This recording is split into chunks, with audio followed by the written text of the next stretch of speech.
Greetings, fellow tubers. This is Hedora. I've got a new track out. It's called Vibe, and it features a very nice sort of Vowel style bass, which a lot of my friends have been saying you should do a tutorial for that.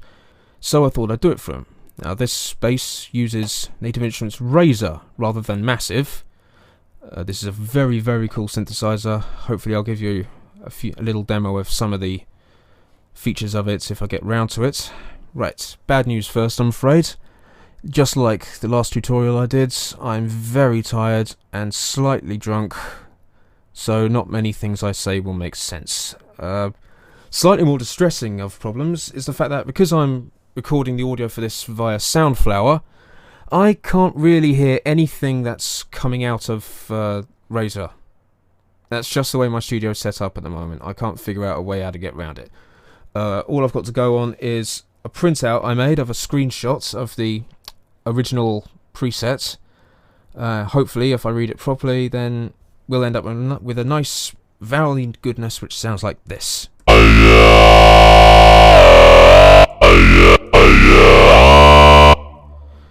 First things first, load up your initial patch.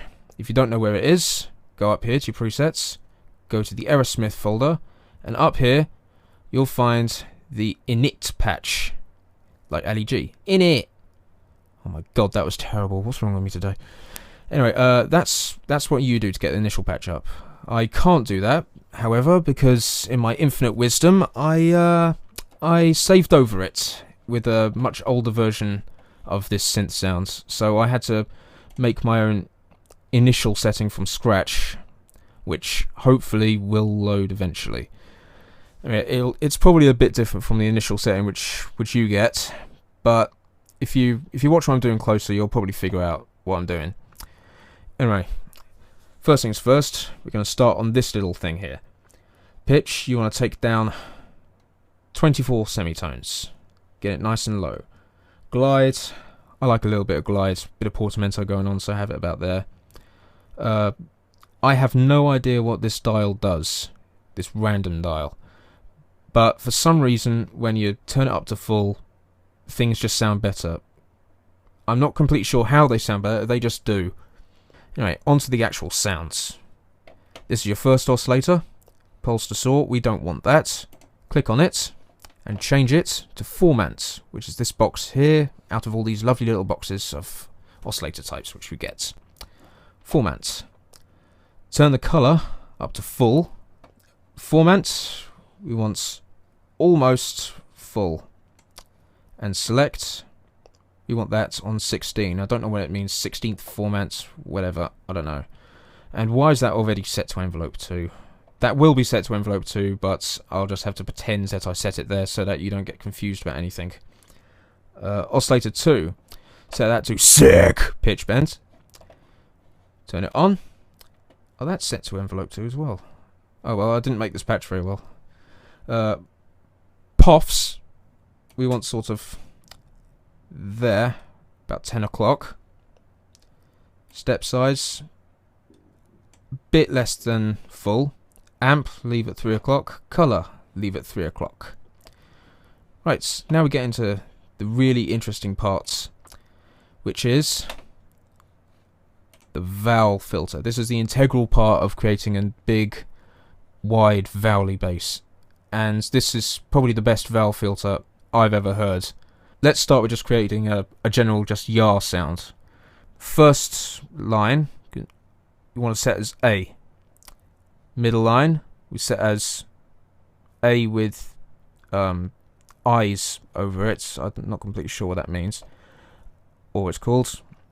And the bottom line, you want umlaut. That's what it's called. Umlaut. Probably foreign. Anyway. Third line, we want I. And yeah, what's basically going to happen here is we're going to get envelope 2, route this through envelope 2, so that we have to imagine that this slider is going down. So it's going through A umlaut, and into I, and then back up to A umlaut. Format, set it just below halfway, -5, say. Singer, that's a cool little button actually, because if you have it over here, then the vowel is really, really deep. If you have it over here, it's a bit higher, a bit more, for lack of a better phrase, feminine. I like to have mine all the way up there because it makes it really, really clear. Slope, which is razor speak for mix, have it sort of just below halfway, because if we have it all the way down here, then we don't get the effect of the filter at all. If we have it all the way up here, then it's just resonant peaks. It sounds awful. So just there's a good compromise, because that way you get the sound of the two oscillators and the EQing of the vowel filter. Okay, now we're going to get into our envelopes and stuff. Envelope 2 looks to be already done. I'll redo them for you so you can see what's going on. Attack, this is quite poppy, so to avoid pops, we want it a bit higher than that. Decay, full down. Sustain, full up. Release, bit higher than off, about 9 o'clock for that. Envelope 2, attack and decay, sort of there, just past the halfway mark. I'm trying to set this up so that it works in 140 BPM. Sustain all the way down, release a bit higher up so that we get a little bit of vowel release going back from the umlaut to the I. And now we can route our stuff. A lot of things already routed via envelope 2. I'll do them for you just so you can see how to do it. See these little lines underneath these small circles here? Click on those, and up pops all the places where you can modulate. And click on envelope 2, and on the format, just drag it up, and as that bit fills up with grey, that's how much you're modulating that by. It's not quite as intuitive as massive, but, well, not quite as easy to see as massive anyway, but, you know, you get the feeling for it. Up about that far.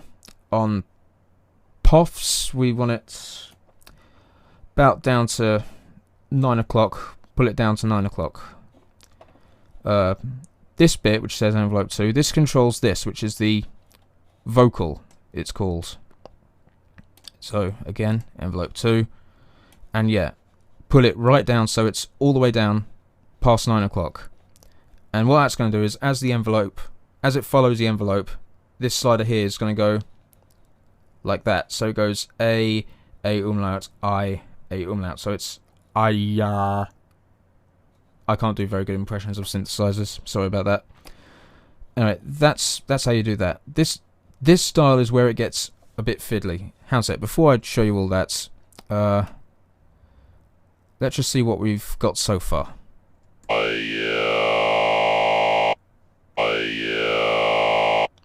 I'm going to take it off poly, mono, single trigger.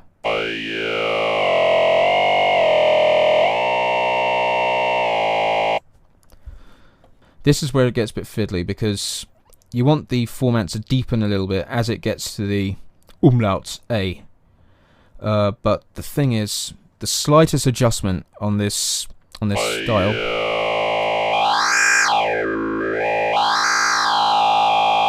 just very slight adjustments like that really have a big effect. So you just want to modulate it using envelope 2 again, very, very slightly downwards. Very slightly, just so we get a bit more of an opening on the mouth on the middle vowel, and we should get this. That's nice. To beef it up a little bit, let's add a synced reverb. Dry wet, this reverb's quite intense, so turn the dry wet down a little bit, and the smear, you don't really need that, and high damp up a little bit.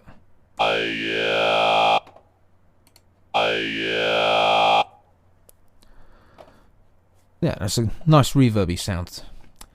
Now we get into something which I only just found the other day, because I didn't know what they did. These two bits here. This is spectral clip. Think of this as an advanced form of low pass filter, if you will. If we turn it on, and get my piece of paper out. Yeah, turn the clip up that far and pitch cut up that far. What this basically does is it cuts out all the high frequencies which you really don't want in your sound.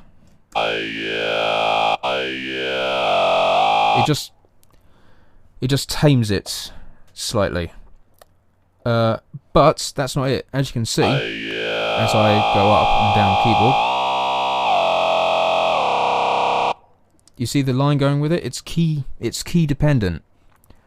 So whatever note you hit, you only get rid of those harsh, high-pitched overtones, which I think is a great little thing. But not as great as this thing, safe bass. Turn that on. What this basically does is introduces like a sub-bass synthesizer underneath itself, following all the envelopes and everything, and it just increases the bass massively, as you can hear now.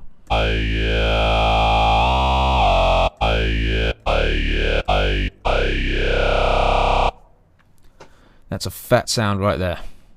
Right, and that's basically how you make the vowel bass.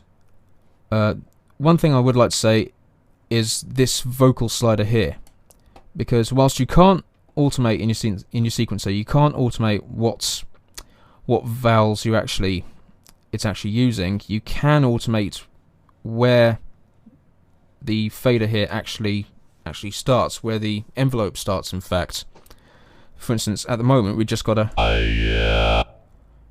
general ayah sound, but if I pull it all the way down,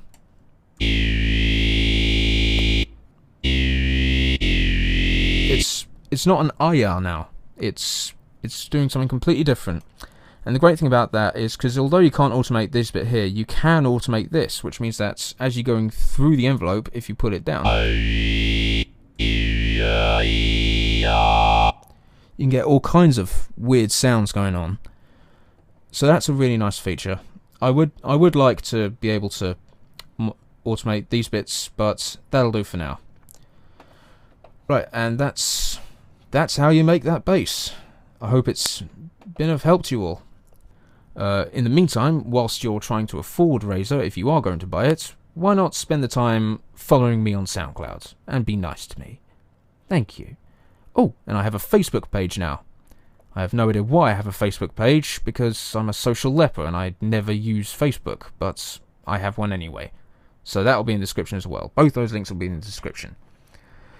Right, so that's about it for this tutorial. Hope you've enjoyed it. Hope you can learn from it. I'm now going to end this video now with a short clip of my song Vibe using this synth, supplemented by a very confusing photograph of an anteater.